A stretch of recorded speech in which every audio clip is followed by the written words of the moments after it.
It lasted exactly 8 minutes. 8 minutes that exposed the most dangerous hypocrisy in American law enforcement. Senator Jack Reed, a military veteran who has actually fired automatic weapons in service to his country, thought he was simply asking routine oversight questions about gun policy. He had no idea he was about to deliver the most devastating takedown of an attorney general's credibility in modern Senate history. Picture this: the Senate Appropriations Committee, chamber, cameras rolling, America watching as one of the nation's most experienced military leaders prepared to confront the country's top law enforcement official about a policy that could put machine gun-like weapons in the hands of anyone with a credit card. But this wasn't going to be another political theater moment. This was a decorated veteran with real combat experience going up against a political appointee who had just legalized devices that can turn ordinary rifles into weapons of mass destruction. When Reed began his questioning, his tone carried the measured authority of someone who understands the true cost of automatic weapons.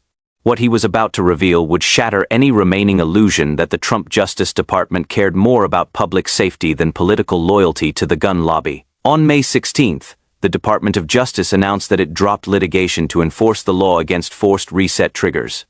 Reed began, his words precise and devastating. These are devices that can be installed in a few minutes on guns like an R-15 in order to match the rate of fire of a machine gun. The accusation hung in the air like a ticking bomb. Bondi had literally made it legal for anyone to convert their semi-automatic rifle into a weapon that fires like a machine gun. But Reed wasn't finished demolishing her credibility. In fact, according to demonstrations on YouTube and elsewhere, you can dispose of an entire 30-round magazine in about 4 seconds. So, it is a fully automatic weapon. 4 seconds. 30 rounds. The math was simple and terrifying. Bondi had greenlit devices that could unleash the equivalent of machine gun fire in the time it takes to blink, and Reed was about to make her defend this insanity on national television. How does putting more automatic weapons, which have been against the law since the 1930s, enhance public safety? He asked with the quiet intensity of someone who had seen what automatic weapons actually do to human beings. Bondi's response was everything wrong with modern political leadership condensed into one breathtaking moment of tone: deaf arrogance. Instead of acknowledging the obvious danger, she fell back on lawyer speak and political deflection. What that will do? It will enhance public safety by settling the litigation because it is a guarantee that the manufacturer will not put that in handguns, she said, as if the distinction between a handgun that fires 30 rounds in 4 seconds and a rifle that fires 30 rounds in 4 seconds was somehow meaningful to the families of mass shooting victims. But here is where Bondi made her fatal mistake. She tried to justify her decision by hiding behind a Supreme Court technicality, claiming that the Supreme Court said last year that they are not machine guns under federal law.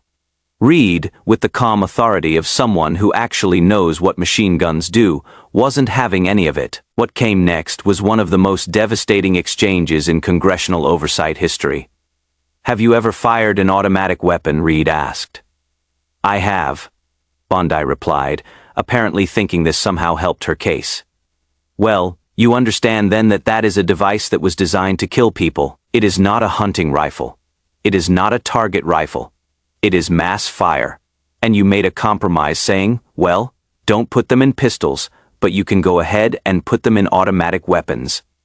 The precision of Reed's attack was surgical. He had just gotten Bondi to admit that she knew exactly what automatic weapons were designed for: killing people, and then made her explain why she thought making such devices more available would somehow improve public safety. Bondi, trapped by her own contradictions, could only fall back on the weakest possible defense. "We followed the law. We will continue to follow the law. You and I clearly disagree on the Second Amendment." This is where Reed delivered the knockout punch that would define this entire exchange and expose Bondi's fundamental dishonesty about her priorities. "I agree that machine guns are not appropriate in the United States, and since 1930 or so, we've outlawed machine guns. And these semi-automatic weapons that are produced in volume, so easily converted to automatic weapons that it is you are ignoring the reality, frankly. You are ignoring the reality, frankly." Those 6 words contained more truth about the Trump administration's approach to public safety than any campaign speech or policy paper ever could. a military veteran was telling the nation's top law enforcement official that she was willfully blind to the obvious consequences of her own decisions. But Reid wasn't finished, destroying Bondi's credibility.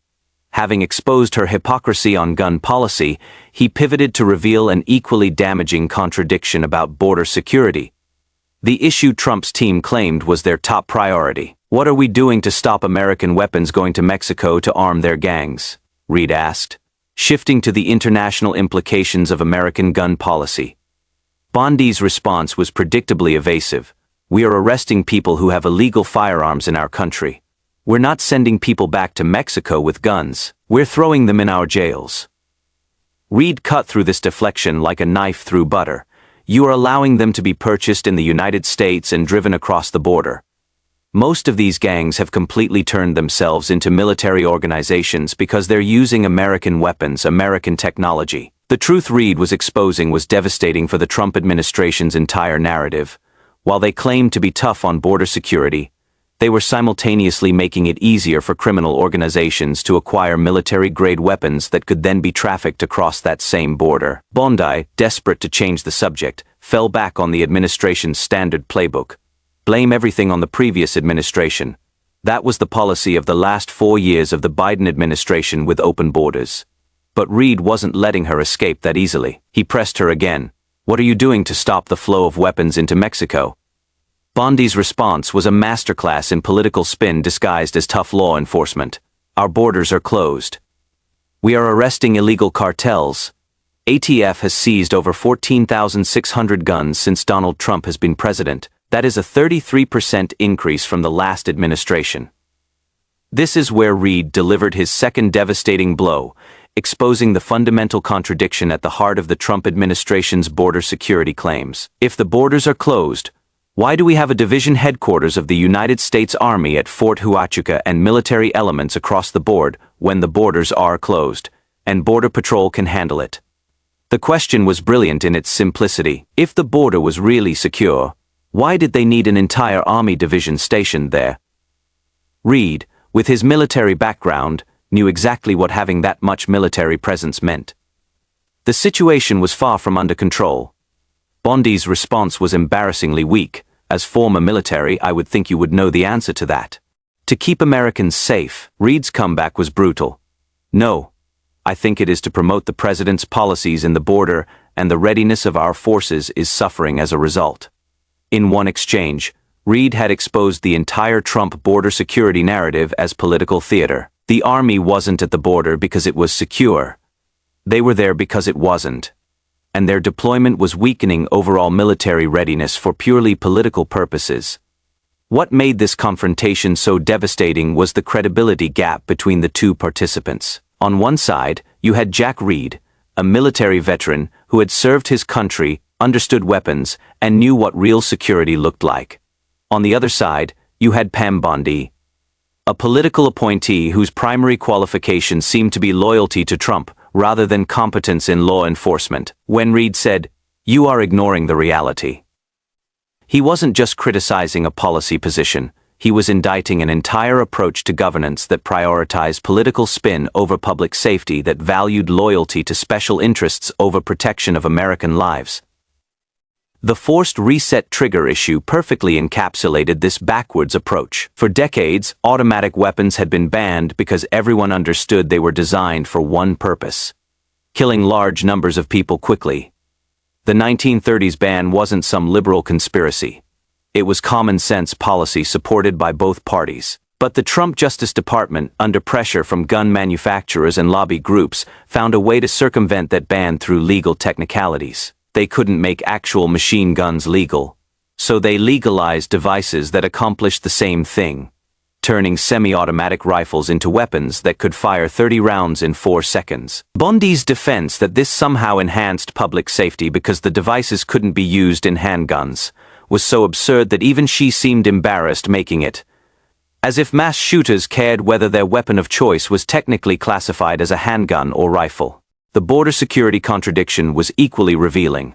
The Trump administration's entire political brand was built on the claim that they had secured the border unlike any previous administration, but when pressed by someone with actual military expertise, that claim crumbled instantly. Reed's question about Fort Huachuca wasn't random, it was surgical. He knew that having an entire army division dedicated to border operations meant the situation was far from resolved. More importantly, he knew that using military resources for domestic law enforcement missions was degrading the overall readiness of American forces. This wasn't just about immigration policy, it was about national security priorities. Every soldier stationed at the border was a soldier not available for actual military missions.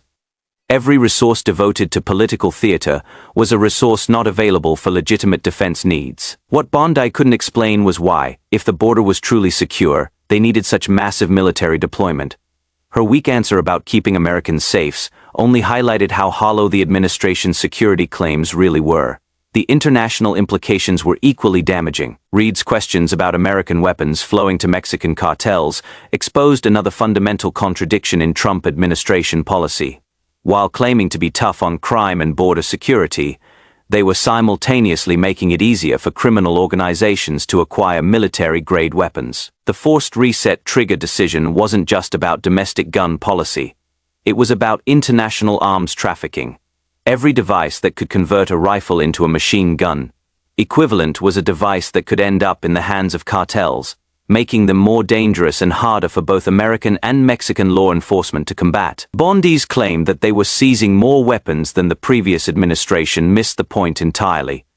The question wasn't how many weapons they were taking off the street after the fact. It was how many weapons they were allowing onto the street in the first place through their permissive policies. Reed understood this distinction because he understood how weapons actually work and how criminal organizations operate.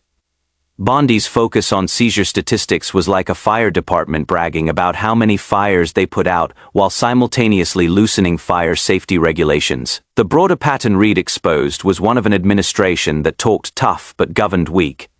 They claimed to be the ultimate law and order administration while making it easier for criminals to acquire military-grade weapons. They claimed to have secured the border while requiring massive military deployment to maintain basic control.